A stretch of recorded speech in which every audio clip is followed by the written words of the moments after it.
اپنے خلاف باتیں سن کر حوصلہ نہ ہارو، شور کھلاڑی نہیں تماشائی کیا کرتے ہیں۔ اپنے وہ ہوتے ہیں جنہیں درد کا احساس ہو، ورنہ حال تو رستے میں آنے جانے والی بھی پوچھ لیا کرتے ہیں۔ دھوکے باز لوگ آپ کو اذیت دیتے ہیں اور ظاہر یہ کرتے ہیں کہ آپ نے ان کو اذیت دی ہے۔ ضروری نہیں بیمار ہونے کے لیے بیماری کی ضرورت ہو، کچھ لوگ دوسروں کی خوشیاں دیکھ کر بھی بیمار ہو جاتے ہیں۔ کچھ تکلیفیں ہمارا امتحان لینے نہیں بلکہ اپنے ساتھ جڑے لوگوں کی پہچان کروانے آتی ہیں۔ کچھ رشتوں کو بچانے کے لیے اکثر ہمیں خلاف معمول سر جھکانا پڑتا ہے، جو ہماری آخری غلطی ثابت ہوتی ہے، کیونکہ دور جدید میں لوگ جھکے ہوئے سر کو کاٹ کر ہی دم لیتے ہیں۔ مشکل وقت کا ایک فائدہ ضرور ہوتا ہے کہ فالتو لوگ زندگی سے نکل جاتے ہیں۔ انسان کا جب وقت اچھا آتا ہے تو بہت سارے ایسے رشتے بھی پیدا ہو جاتے ہیں جو پہلے آپ کو قبر میں اتار چکے ہوتے ہیں۔ آپ کا خوش رہنا ہی آپ کا برا چاہنے والوں کے لیے سب سے بڑی سزا ہے۔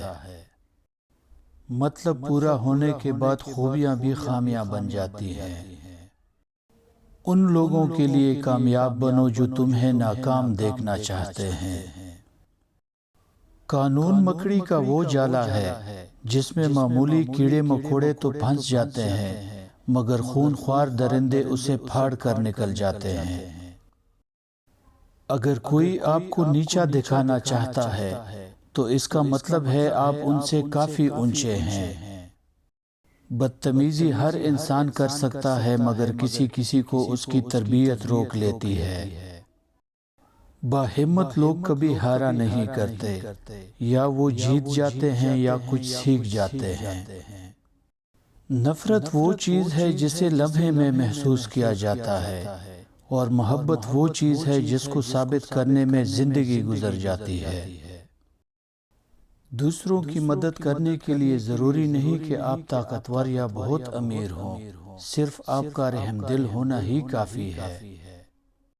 جو دوسروں کو عزت دیتا ہے اصل میں وہ خود عزت دار ہوتا ہے، کیونکہ انسان دوسروں کو وہی کچھ دیتا ہے جو اس کے پاس ہوتا ہے۔ زندگی میں آگے بڑھنا ہے تو بہرے ہو جائیں، کیونکہ بعض لوگوں کی باتیں مایوس کرتی ہیں۔